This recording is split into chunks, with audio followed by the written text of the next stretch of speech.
कहा मेरे पास वसीयत तो नहीं है, पर बेटा मैं नसीहत देके जा रहा हूं तुम्हें कि तुम्हें अगर अपने बिजनेस को अगर बढ़ाना है तो जैन संतों की वाणी को नहीं सुनना। ये हमारे सबसे बड़े विरोधी हैं। अब जो चोरी करता होगा तो संत विरोधी होंगे भैया, उसको विरोध लगेगा, क्योंकि वो तो कहते हैं चोरी करना। लेकिन ठीक है पिताजी, आप जैसा सिखा रहे हैं वैसा ही करेंगे। और उसके पिताजी क्या हो गए, दुनिया से चले गए। चलता रहा। अब वो जो बेटा था बहुत बड़ा नामी गिरामी चोर बन गया, नगर में चोरियां चालू हो गई, पर वो पकड़ा नहीं जा रहा था। राजा परेशान हो गया, आखिरकार इतनी चोरी हो रही है, जनता परेशान है, क्या किया जाए। मंत्रियों को आदेश दे दिया कि आप उस चोर को पकड़ के लाइए, नहीं तो आपको सजा दे दी जाएगी। आप ऐसी बात की तो मंत्री सक्रिय हो गए। जितने जितने लोग नगर में थे सबको पकड़ लिया गया।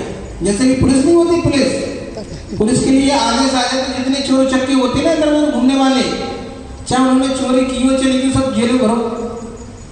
ऐसे ही उसने भी क्या किया, मंत्रियों ने भी यही कार्य किया और उस व्यक्ति को भी पकड़ के ले गए, सबकी मार लगाई, पर किसी ने नहीं जाना कि मैं चोर हूं। अब तो बड़ी समस्या हो गई, छोड़ दिया। आखिरकार ऐसे कब तक बंद करके रखेंगे, पर चोरी बंद नहीं हुई। सबको शक हो गया कि हो ना हो यही व्यक्ति चोरी करता है। अब कुछ समय बाद जब वो व्यक्ति निकल रहा था वहां कहीं से, तो वहां जैन मंदिर पड़ गया। अब जैन मंदिर पड़ा तो वहां पर मुनिराज के प्रवचन चल रहे थे, और प्रवचन चल रहे थे, उसने कान में उंगली डाल दी। पापा ने क्या कहा था, जैन संतों के प्रवचन नहीं सुनना, क्योंकि ये हमारे सबसे बड़े कौन होते हैं, विरोधी होते हैं। अब चलते चलते क्या हुआ, जैसे ही और नजदीक आया, नजदीक आते आते जब कान में उंगली डालोगे तो सामने व्यक्ति देखता, नीचे देख के नहीं चलता। कान में उंगली डाल के पैर में कांटा घुस गया। अब जैसे ही कांटा घुसा, जैसे सारी उंगली सब बाहर, दो शब्द चले गए कान में कि देवों की छाया नहीं पड़ती, परछाई नहीं पड़ती। और उसने इतनी देर में कांटा निकाला और उंगली डाल के चला गया। और चोरी होती रही। अब इसको पकड़ लिया, हो ना हो यही चोर है। उसकी बहुत मार लगाई, पर उस व्यक्ति ने स्वीकार नहीं किया कि मैं चोर हूं। मंत्रियों ने सोचा कि कुछ ना कुछ तो जुगाड़ करनी पड़ेगी भैया, तो उन्होंने कहा एक काम करते हैं, इसको ऐसा साबित करते हैं कि ये मर गया है और मरने के बाद स्वर्ग पहुंच गया है। उसके कपड़े चेंज कर दिए, वेशभूषा चेंज कर दी, पूरी महिलाओं को लगा दिया चारों तरफ सेवा के लिए। और जैसे ही वो होश में आया, उसने पूरा माहौल देखा चारों तरफ और कहने लगा, अरे आप लोग कौन हैं और मैं कहां पर हूं।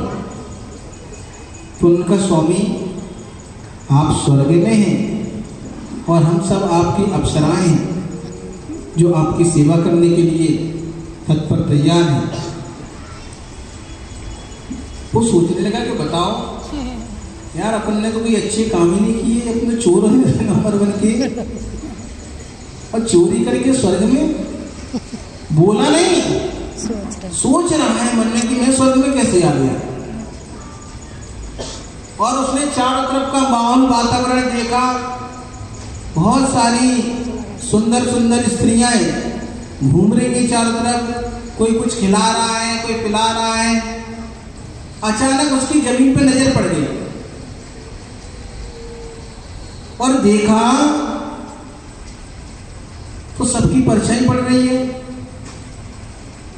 अब उसको याद आ गई कि वहां जैन मंदिर के बाहर साधु की वाणी चल रही थी, उसमें एक दो शब्द हुए थे कि देवों की छाया नहीं पड़ती। अब उसका दिमाग चलना चालू हो गया, रे कुछ गड़बड़ी नहीं हो जाए भैया। अब वो चुप रहा। उसने कहा हो ना हो ये कुछ ना कुछ षड्यंत्र रचा गया है मुझे फंसाने के लिए, नहीं तो पुण्य कोई ऐसे कार्य ही नहीं किए, अपने चोर थे, स्वर्ग में कैसे आ गए। तो उसने फिर क्या किया, कुछ नहीं कहा, भोग भोगता रहा, मौज मस्ती करता रहा, खाता पीता रहा।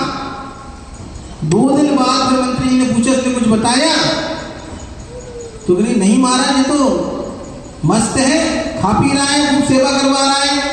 फिर उसकी मार लगाई और भगा दिया।